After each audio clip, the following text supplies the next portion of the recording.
શહેરમાં ઘરફોડ ચોરી મામલે મોટી કાર્યવાહી સામે આવી છે। ચહેરા પર માસ્ક, માથા પર ટોપી અને કમરે કપડું વીંટાળીને ઘરફોડ ચોરી કરતો એક શખ્સ સચિન પોલીસના હાથમાં આવ્યો છે। આરોપી છેલ્લા ઘણા સમયથી સચિન સહિતના વિસ્તારોમાં ચોરીની ઘટનાને અંજામ આપતો હતો। સુરત શહેરના સચિન વિસ્તારમાં ઘરફોડ ચોરી કરતી એક ટોળકીના મુખ્ય શખ્સને સચિન પોલીસે ઝડપી પાડ્યો છે। આરોપી ચહેરા પર માસ્ક, માથા પર ટોપી અને કમર પર કપડું વીંટાળીને ચોરી કરતા હોવાનું સામે આવ્યું છે। સચિનના પાલીગામ વિસ્તારમાંથી લાલા ઉર્ફ નેલુ ઉર્ફ ગોરખા નામના આરોપીની ધરપકડ કરવામાં આવી છે। આરોપી અત્યાર સુધીમાં આશરે 30 જેટલી ઘરફોડ ચોરી કરી ચૂક્યો હોવાનું પોલીસ તપાસમાં ખુલ્યું છે। તાજેતરમાં આરોપીએ સચિન વિસ્તારમાં 2 ઘરફોડ ચોરીની ઘટનાને અંજામ આપ્યો હતો। ખાસ કરીને ઇન્ડસ્ટ્રીયલ વિસ્તારમાં ઘરમાં પ્રવેશ કરીને રોકડા રૂપિયાની ચોરી કરીને ફરાર થયો હતો। આ સમગ્ર ઘટનાના સીસીટીવી ફૂટેજ સામે આવ્યા હતા, જેમાં આરોપી ચોરી કરતો સ્પષ્ટ રીતે કેદ થયો હતો। પોલીસે આરોપીની ધરપકડ કરી તેની પાસેથી રોકડા રૂપિયા, માસ્ક, ટોપી અને ઘરફોડ ચોરી માટે ઉપયોગમાં લેવાતા સાધનો જપ્ત કર્યા હતા। આ કાર્યવાહીથી પોલીસ ચોપડે નોંધાયેલા 2 ઘરફોડ ચોરીના ગુના ઉકેલાયા છે। આ મામલે સચિન પોલીસે વધુ તપાસ હાથ ધરી છે। સુરતની ફ્રેટ ટ્રેનમાં કેમિકલ વેસ્ટ ઠાલવવાનો રેડ કૌભાંડ સામે આવતા તંત્ર હરકતમાં આવ્યું છે। હાલ આ મામલે સુરત, પાનોલી અને દહેજની કેટલીક કંપનીઓ બંધ કરવાની કાર્યવાહી શરૂ થઈ છે। સુરત મહાનગરપાલિકાની હદમાં ફ્રેટ ટ્રેન મારફતે ગેરકાયદેસર રીતે કેમિકલ વેસ્ટ ઠાલવવાનો ગંભીર મામલો સામે આવ્યો છે। ફરિયાદના આધારે તપાસ હાથ ધરાતા આ કૌભાંડ ગાંધીનગર સુધી પહોંચ્યું છે। આ મામલે સુરત, પાનોલી અને દહેજ વિસ્તારમાં આવેલી કેટલીક કેમિકલ કંપનીઓ સામે કડક કાર્યવાહી કરવામાં આવી છે।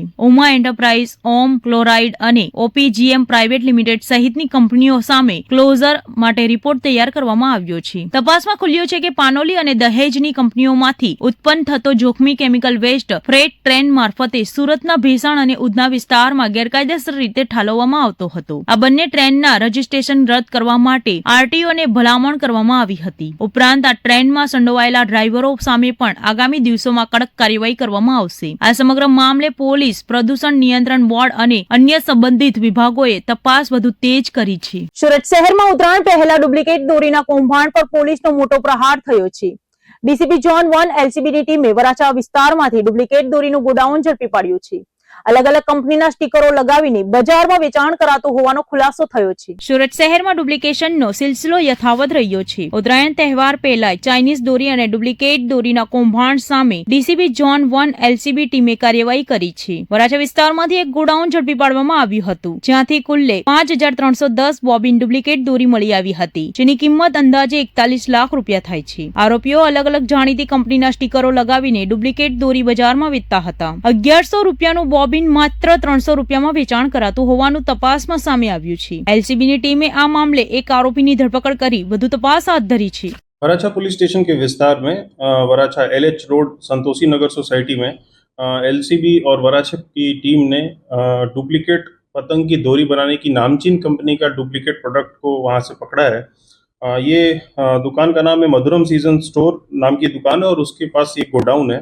हमें एलसीबी को और वराछा पुलिस को एक बातमी मिली कि यहाँ पे डुप्लीकेट जो नामचीन कंपनियां हैं, जैसे कि वर्तमान, एचपी या कोट्स कंपनी है, इनके जो ओरिजिनल जो पतंग उड़ाने की डोरी होती है उसको डुप्लीकेट बनाते हैं, यहाँ पे लेबलिंग करते हैं, उसको अहमदाबाद से कच्चा माल वहाँ से ला के और यहाँ पे लेबल बना के उस पर चिपका के और इन कंपनीज का जो रेप्यूटेड जो धागा है उसको यहाँ पे सस्ते भाव में बेचते हैं।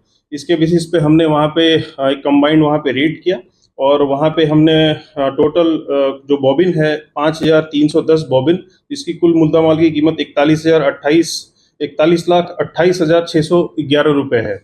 और कंपनी के अलग अलग स्टिकर हैं। वर्धमान कंपनी के AK-57, चैलेंज, पांडा, अग्नि, इन ब्रांड्स के स्टिकर हैं। कोट्स कंपनी का सुपर साकड़, गेंडा, ऐसे जैसे RDX नाम के स्टिकर्स वहाँ पे बरामद हुए हैं।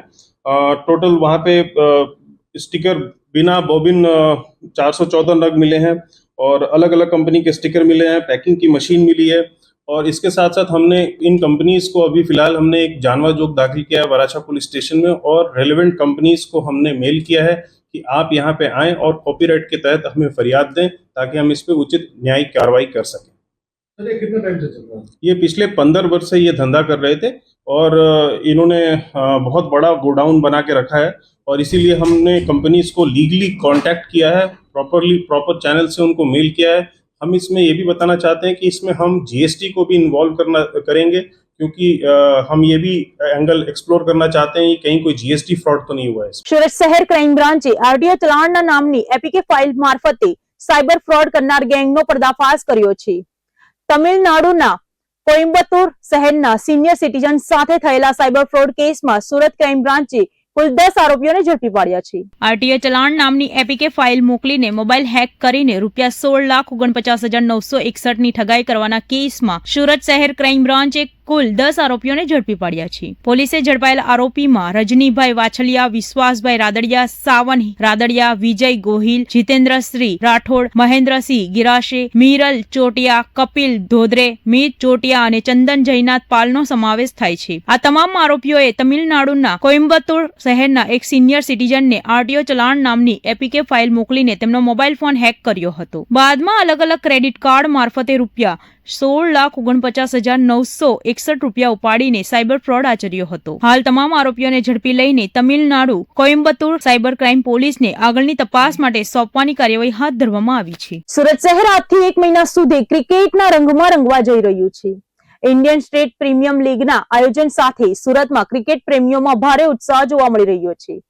બોલીવુડ અને ક્રિકેટ જગતના દિગ્ગજ સ્ટાર્સના આગમનથી શહેરમાં ઉત્સાહનો માહોલ જોવા મળ્યો છે. ઇન્ડિયન સ્ટેટ પ્રીમિયર લીગના આરંભ માટે બોલીવુડના મહાનાયક અમિતાભ બચ્ચન, અભિનેતા સૂર્યા અને સચિન તેંડુલકર સુરત એરપોર્ટ પર પહોંચ્યા હતા. સ્ટાર્સને જોવા માટે મોટી સંખ્યામાં ચાહકો ઉમટી પડ્યા હતા અને તસવીરો ખેંચવા માટે પડાપડી જોવા મળી હતી. બોલીવુડના સિતારાઓની હાજરીમાં આઈએસપીએલ લીગનો ભવ્ય આરંભ થવાનો છે. ઓપનિંગ સેરેમનીમાં પણ અનેક જાણીતા બોલીવુડ સ્ટાર્સ ખાસ હાજરી આપશે. સ્ટાર્સના આગમનને લઈને સુરતની હોટલમાં પણ ભવ્ય સ્વાગત કરવામાં આવ્યું હતું. આજથી શરૂ થતી આ લીગ સાથે આગામી 1 મહિના સુધી સુરત શહેર ક્રિકેટના ઉત્સાહમાં ગરકાવ રહેશે.